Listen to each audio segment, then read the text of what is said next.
The following talk was given at the Insight Meditation Center in Redwood City, California. Please visit our website at audiodharma.org. So the topic that I'd like to bring to you is contentment and discontent. And I'd like the spirit or the attitude of bringing it to you is to just highlight these two things as worthy of reflection, exploration, and practice.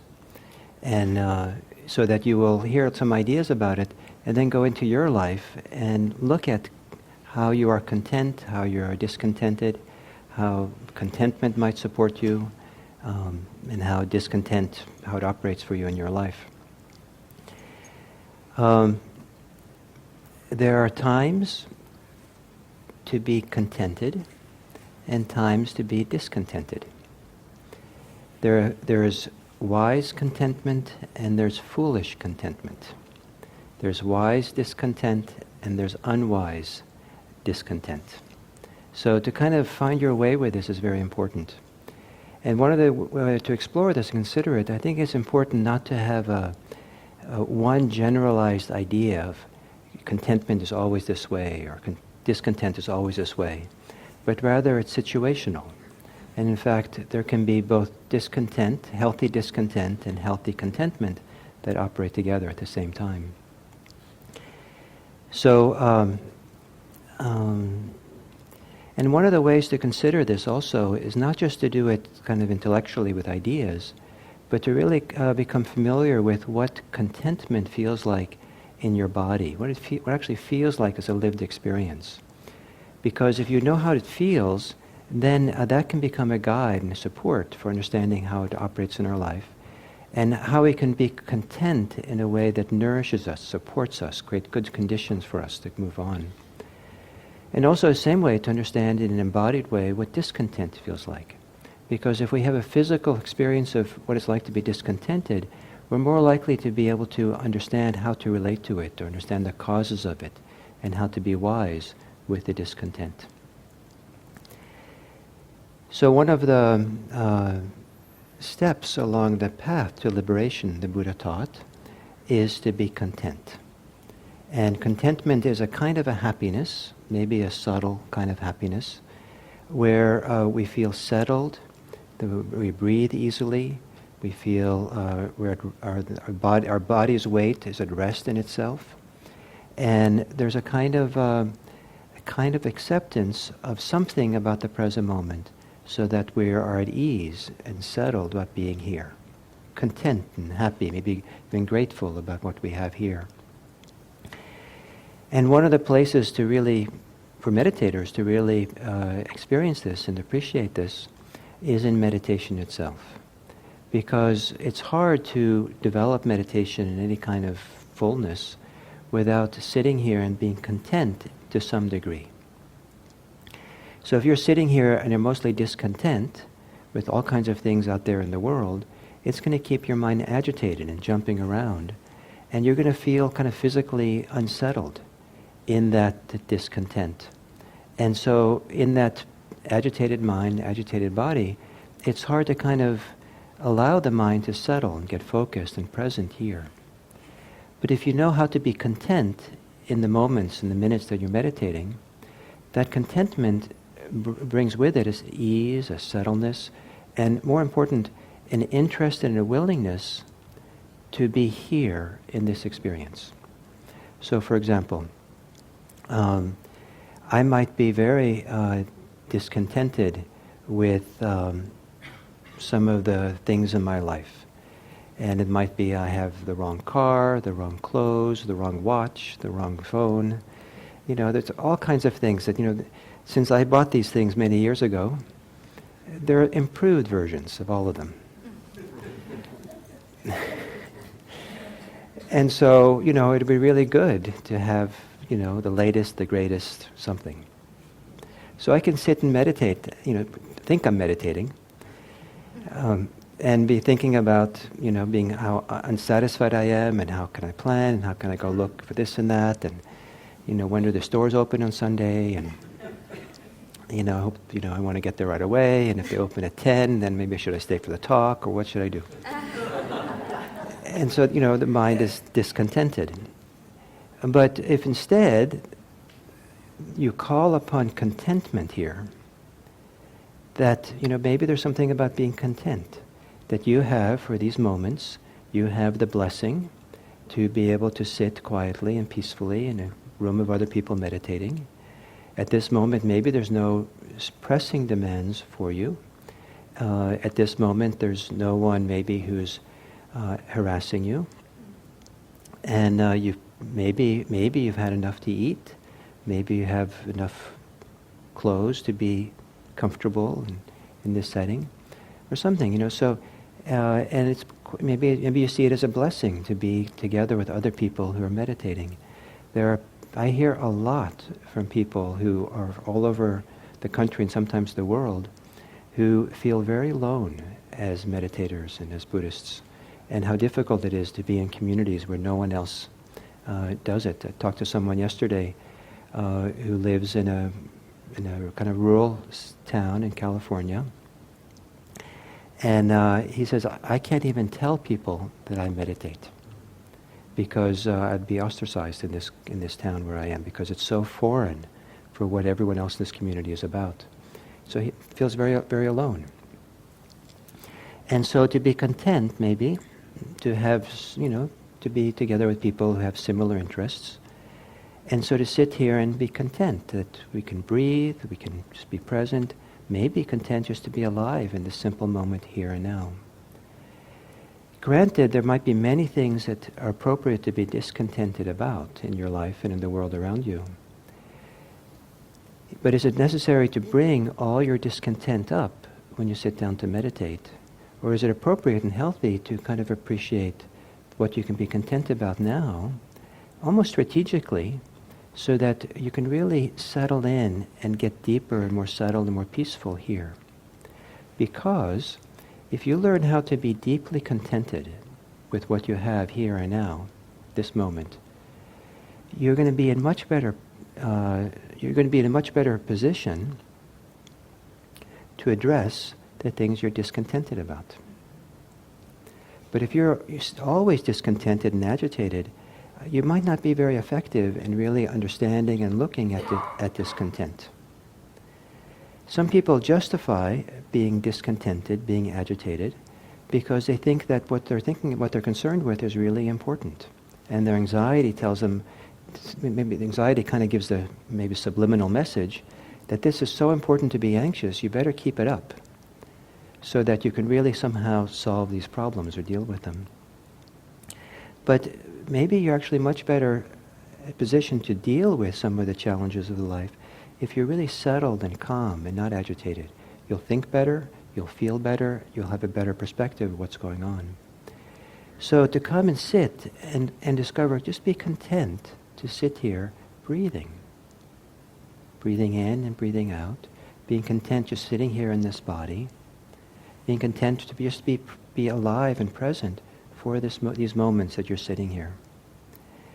It's not an easy thing to do, but it can be a goal. It can be kind of, that's the orientation. If you have a sense that that's your guide for what you're doing here, that's a very different guide than letting the business as usual go on in the mind, where you're guided by anxiety or preoccupations or resentments or thinking about things and what's anything but be content with what's here.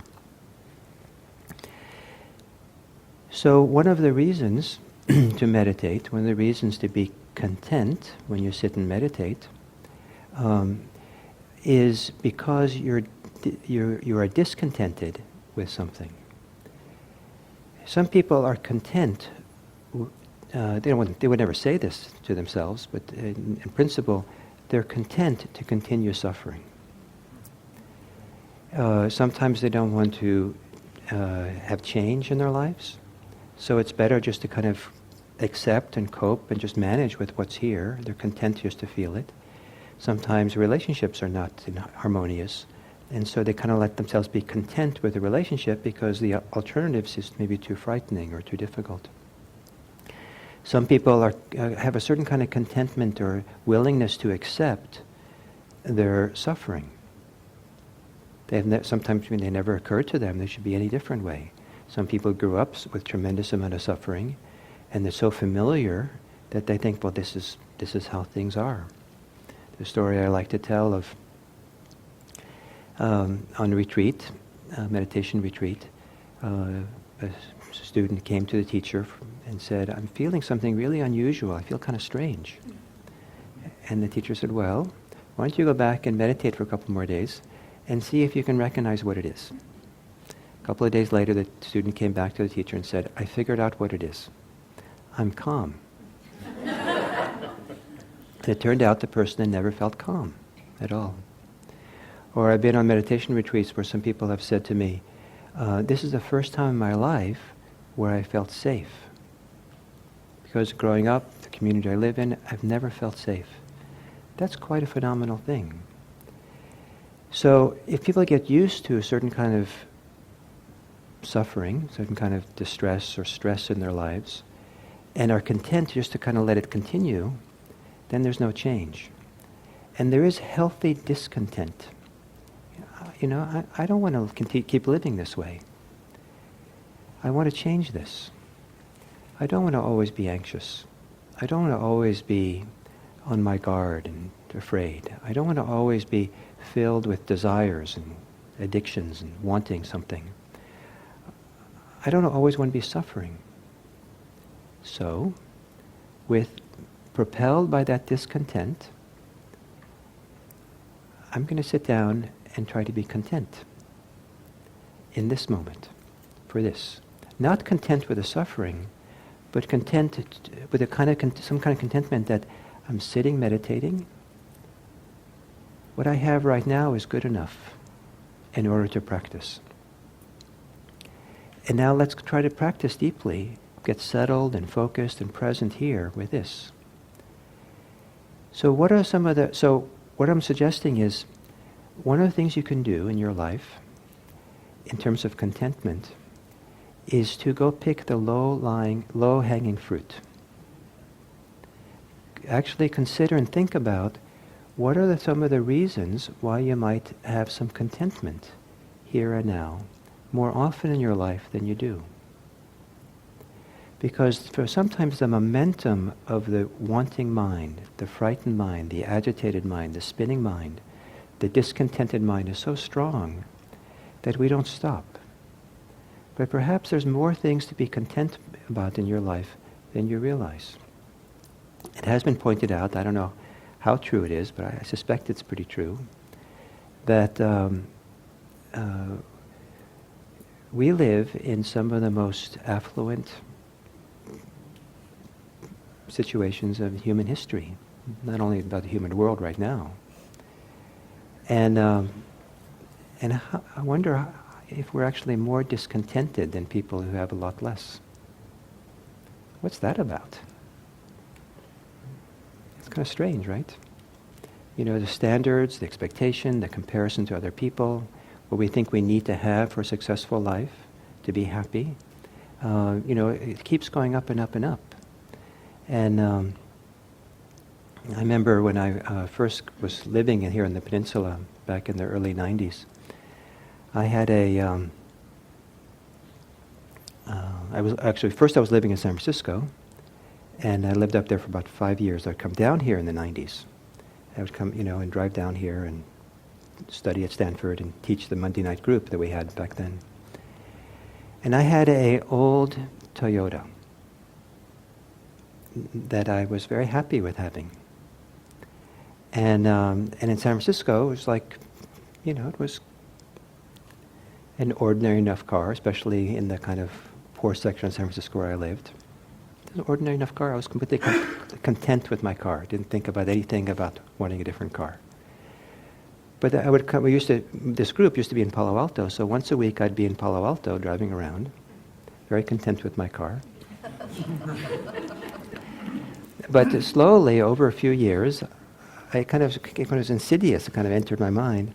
At some point I noticed that my car wasn't so harmonious in Palo Alto.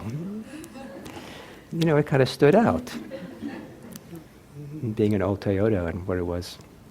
And then the day came where I thought, I think I want a new car. Did I need a new car? No. But, well, maybe I did, because there was there were mushrooms growing in the back seat. And maybe that's, a sign.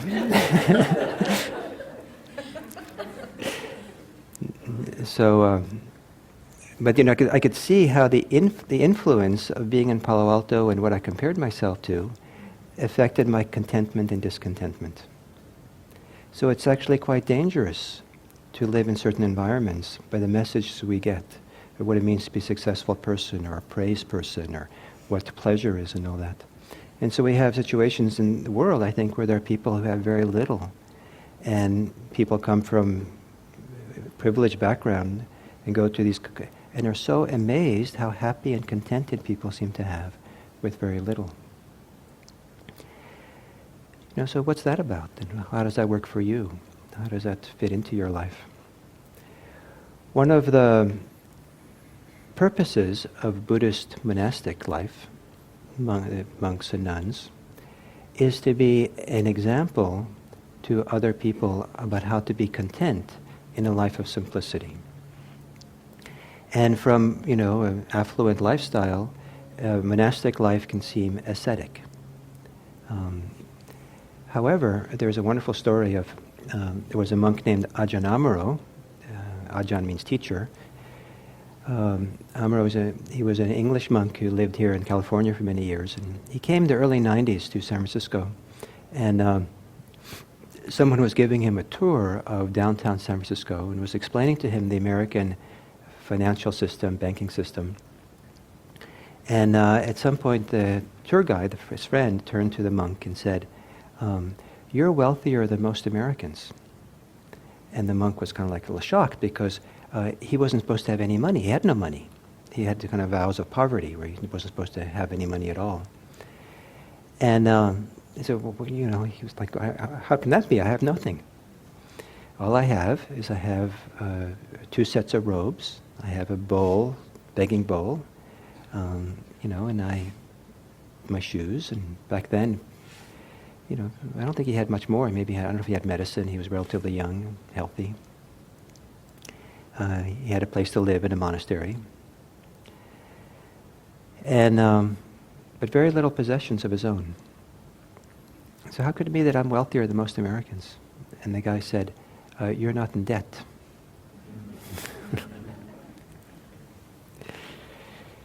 So the monastic example is an example of, is not meant to be an example of asceticism. The traditional idea is monastics have just enough to live well.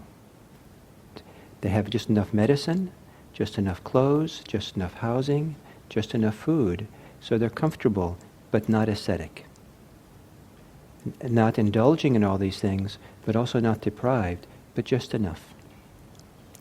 So, part of the consequences of that is that they might have a change of clothes.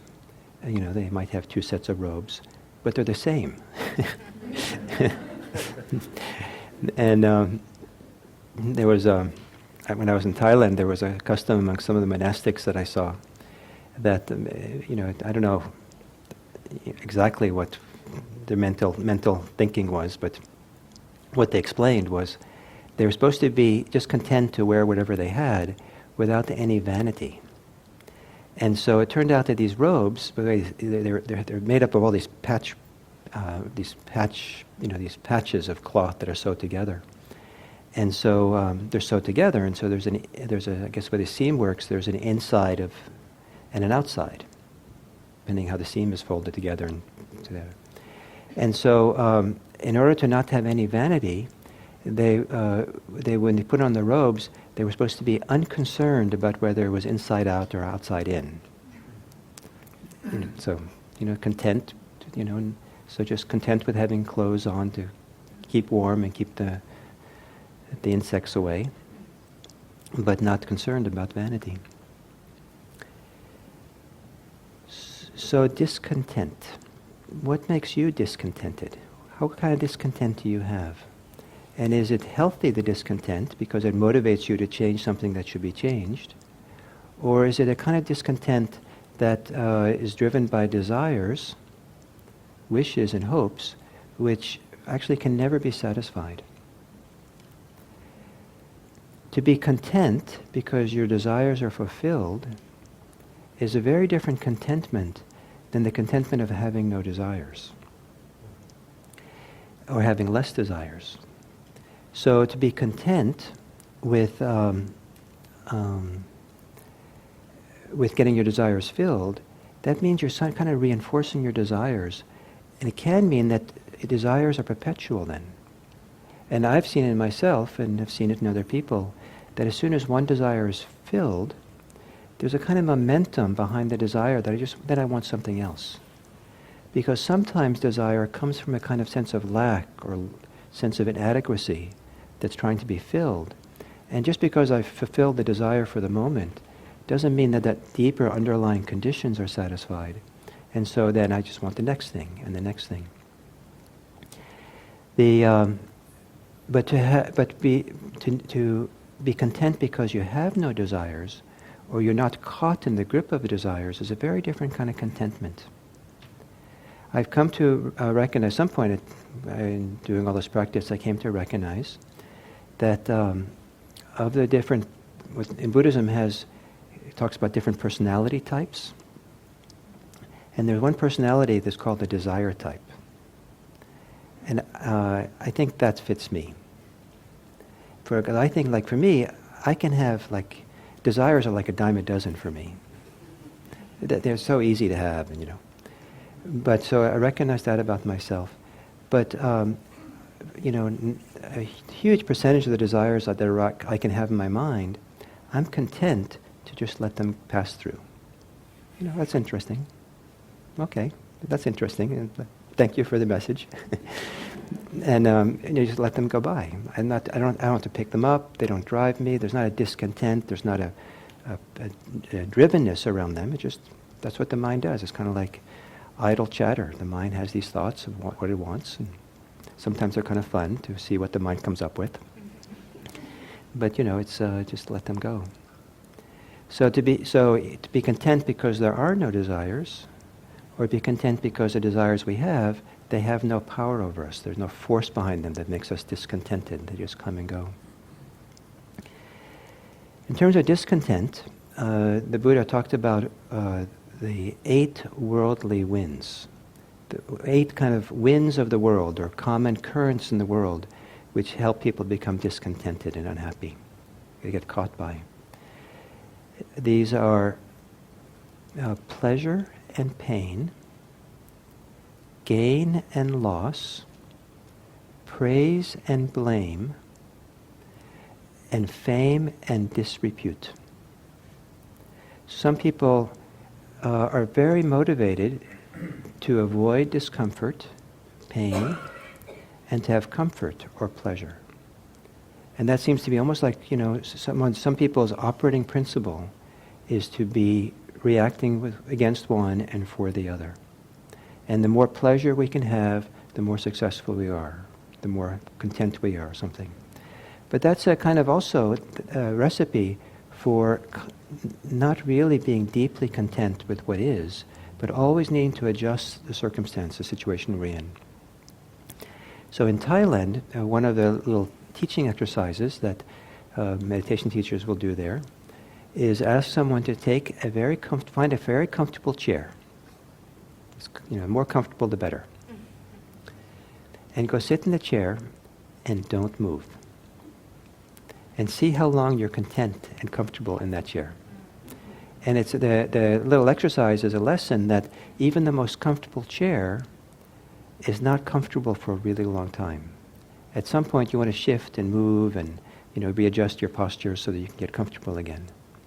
So the pursuit of pleasure and comfort has, all too easy keeps us in being pushed around by the winds of desire for pleasure and avoiding pain. Gain and loss, wanting, concerns about what we have, concerns about what we don't have. to what degree are we driven by wanting? To what degree are we driven by not losing, holding on tight to things?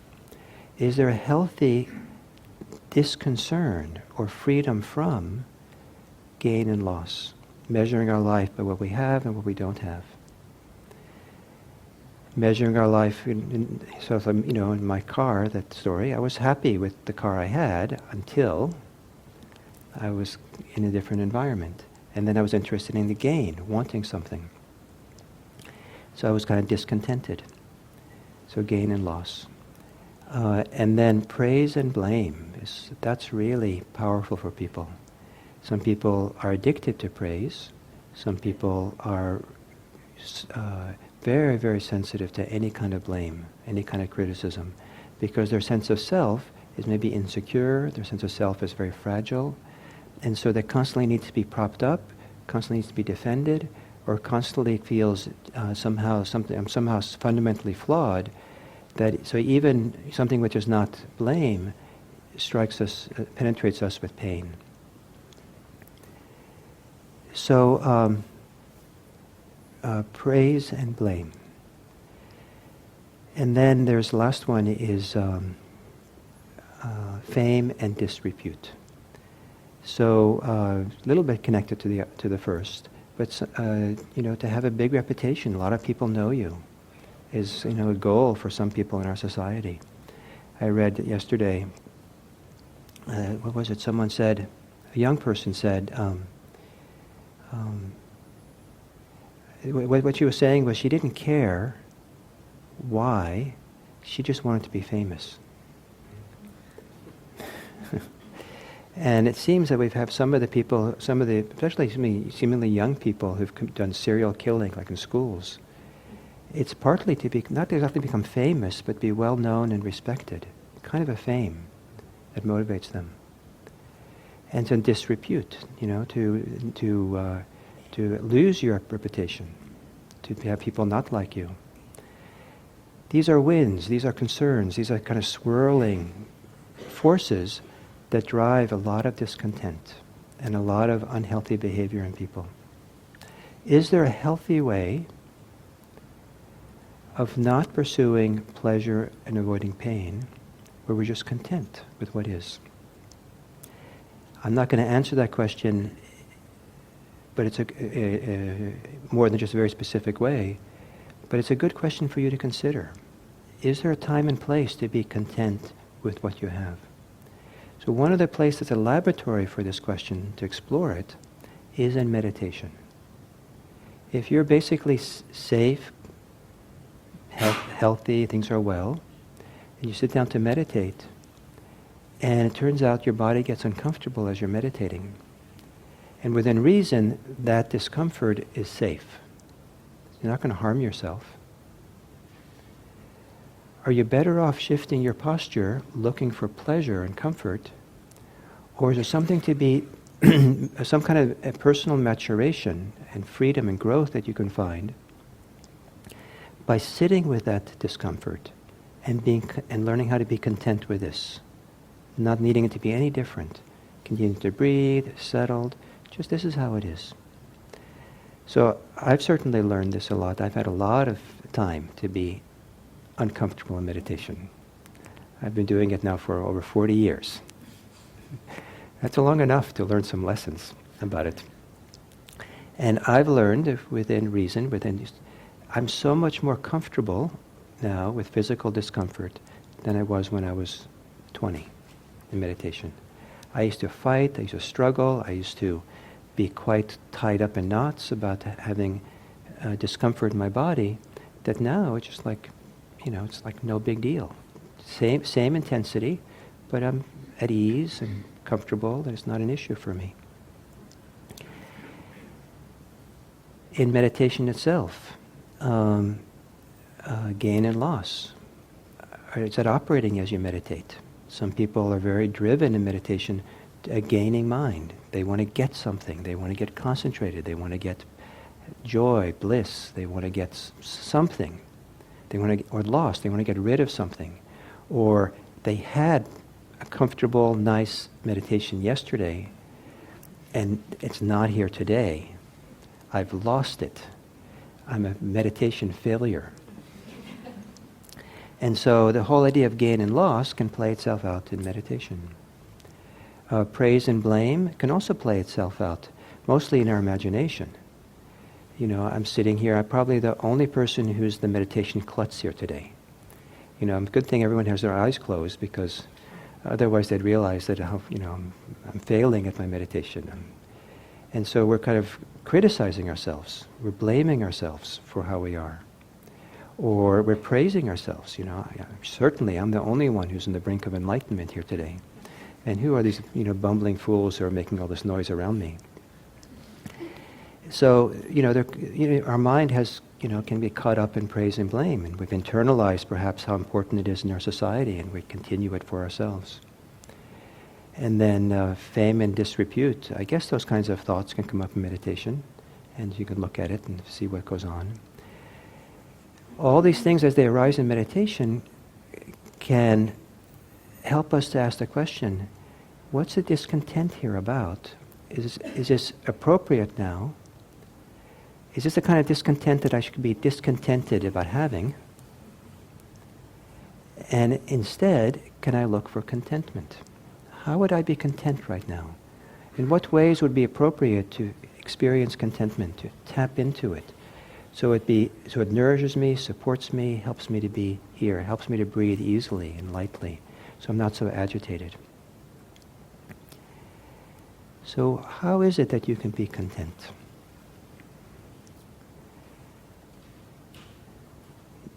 So I'll end with a couple of little quotes or stories.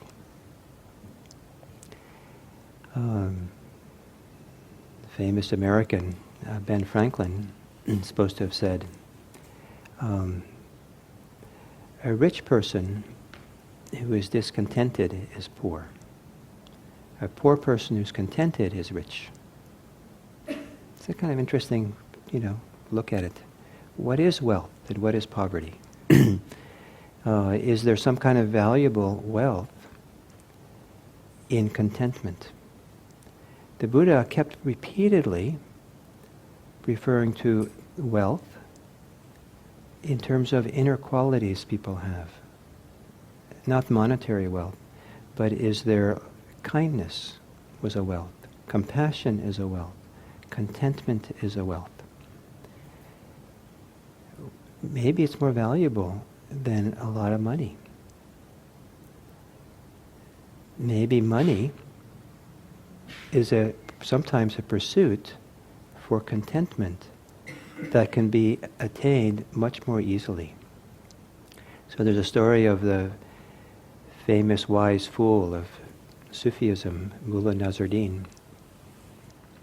He lived in a little poor house, and every day he had rice and beans for breakfast, lunch, and dinner. But next door, there was a wealthy person with a big mansion who would look over at Mullah Nasruddin, that life that Mullah was leading, and, you know, was kind of, didn't think that was right. So one day went over to Mullah Nasruddin and said, you know, if you would just, you know, go start working and get a job and be a little bit ambitious and entrepreneurial, you could pretty easily, you know, make a lot of money and eventually have a big mansion like me, and you can have servants who cook wonderful food and have wonderful, rich food and be very happy. And Mullah Nasruddin said, well, if you could just be content with eating beans and rice, you wouldn't have to work so much. So, you know, I think it's a nice story. I mean, I'm sure you can, some of you will probably raise your your exceptions and why that doesn't work and why it's a bad story. But if you immediately protest the story, you won't pull the wisdom out of the story. Don't be quick to protest. Spend time reflecting and thinking, how is it useful for you, this story? That if you can be content with what you have, then perhaps you don't need to do the many things that keep you stressed, keep you active, keep you busy, engaged, doing all the time. Perhaps there's more contentment, deep wellspring of contentment that's possible in your life than you realize. It's more accessible, it's more here. And I think that's part of the lesson of meditation practice. That if you do a regular meditation practice, you will begin understanding something about the nature of your discontent, understand the roots of it, understand how to let go of some of the discontent you have, so you can settle into the moment and be happy and peaceful here and now, so that you realize that the profound sense of happiness, profound sense of peace, doesn't depend on so many of the things in the external world being different than how they are. In fact, there's a profound level of peace that's available here and now. Probably more profound than most people can ever realize. And from that, a deep contentment in how we live our life moment by moment. And it's a kind of peace and contentment that perhaps can give power or motivation to our healthy discontent. The world has a lot of problems, a lot of things we should be discontented about in the world. But if we know how to be peaceful and settled, then perhaps how we address the problems of the world, we do from a place of where how we do it becomes a gift to the world. If we do it out of anxiety and stress and agitation, maybe we are not really conveying the full depth of how we can benefit the world, what's really possible for human beings. And perhaps we'll be less effective.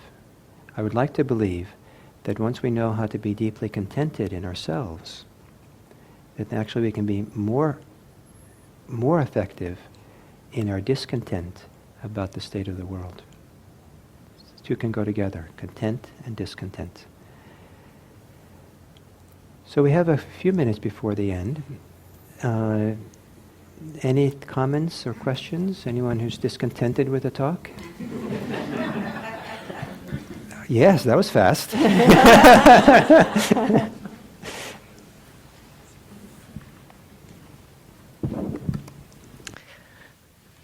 I love this topic, so thank you. For me, I find, you were speaking about this at the beginning, when I'm meditating, it's like all these other pressing issues in my life I have to figure out here and now, and the mind is so convincing, and I try to kind of let that go and remind myself that if I find peace and presence now, it's going to help me later, but it's like an ongoing challenge. I don't know if you have any... Oh yes, I mean that's what meditation is meant to help address. And so there's a variety of things to do, possibilities, and I'll offer you two. One is some people find when the mind is really agitated and spinning around with desires and things, that it works really well to be very, very simple in meditation and to do a simple concentration practice. Just stay with the breath. Just keep coming back, keep coming back. Mind goes off, keep coming back. And for some people that settles things down. Every time you come back from being distracted, you're actually weakening a little bit more the forces of distraction. And then you're also strengthening the ability to stay present. So sometimes that's the best thing to do, is to keep it really simple. A second thing I could suggest is sometimes what's helpful to do is to do mindfulness of the agitation. So rather than avoiding it, that you do with concentration, you'd actually turn around 180 degrees and look at it directly.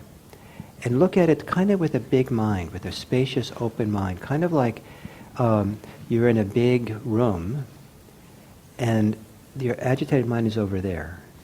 And there's lots of room in the room to kind of see it and be with it. And to get the big picture, so not the content, not the details, but what's happening here physically, emotionally, mentally. And sometimes if you can take a bird's eye view or step back and kind of take the whole package, something can begin to settle. Because in that big view, we're not in it. We're not necessarily fueling it. And we're addressing it, we're meeting it. And inevitably, when we're really preoccupied by something, I think it's helpful to think that it represents a need that we have. And so taking this bird's eye view and stepping back, and usually the need is something immediate. Usually just kindness, compassion, respect for ourselves in the moment. And if we can bring that kind of attention to ourselves, something deeper than the agitation can begin to relax. So 2 things? Okay. So maybe one more I saw. Especially if you think I can answer quickly. Okay, so it's not really a question. Just wanted to share a quick story. As you know, Gil, and others know, I go to Cambodia and volunteer at an orphanage every year. Well, I just finished my 4th time going. And as I'm sitting here listening to your talk, I've had actually quite an epiphany. I am more content and happy there than I've been anywhere in my life. And I've been saying that to people, and they kind of can't believe that. And what I'm aware of is my personality type, as well as my life circumstances, is one much more of discontentment. And I have a lot of physical pain, relational discontentment, etc. And when I'm there, the dichotomy between this pure happiness and simple living of these kids, which is phenomenal, and the living conditions are horrible for someone like me. Being older, they're hot, it's dirty, uncomfortable living quarters, and I can manage that in a way that I can't at any other time in my life. Wow. So it's just phenomenal. And when I came back this time, I didn't want to leave, and I didn't. That was kind of my. The one flaw was just be content that I stayed when I stayed. But since I've been back, I've been thinking I want to live there. I want to live there in spite of all the discomforts, and it's because I don't have this natural state of contentment. And when I'm there, I let go of everything. In the most simple life, that's the most joyful place I've ever been. So Ben Franklin would say you're wealthy when you're there. Exactly. I am wealthy when I'm there. And Yes. so that's wonderful. So maybe you should be living there. or maybe the lesson of there casts a different light on your life here. Definitely. And helps you kind of begin to find how to do that here in your life here. Exactly. And that's one of the values that some people have with meditation retreats, is that independent of what happens in their meditation, going on a week or month-long meditation retreat, life is pretty simple. And no TV, no internet, no shopping, no, fancy food, no chocolate. Apparently some people sneak chocolate in. A lot of people. They just don't tell me. And so people learn how to be content with very little. And for some people it's a revelation. And it's sometimes the biggest value of the retreat rather than the meditation itself. Because like you, they come back to their life and they see it in a new way now. So if you remember at the beginning of the talk, I was trying to raise this topic as a way to encourage you to reflect on this for yourself. What is your relationship with contentment? What is your relationship with discontent? Are there ways that you can think about it in ways that contentment is healthy, contentment is unhealthy, discontentment is healthy, it's unhealthy? How does it work for you, and what's your relationship to it? And are there ways that you can appropriately evoke or help yourself to be content more often in a way that supports your life in general and helps it out? So spend time thinking about that, reflecting on that. And one way to do this is to go and find some friends, or maybe find some total strangers, and have a conversation with them about contentment and discontent, and what they've learned in their life and how it is for them. And sometimes it's really nice to do it with a total stranger, because sometimes occasionally you might feel actually more candid with them than you would with anybody else. You can really tell them, because you're never going to see them again. So I mean, where you're discontented and where you're struggling. Anyway, I hope all of you become deeply contented in a way that you feel really happy. Thank you.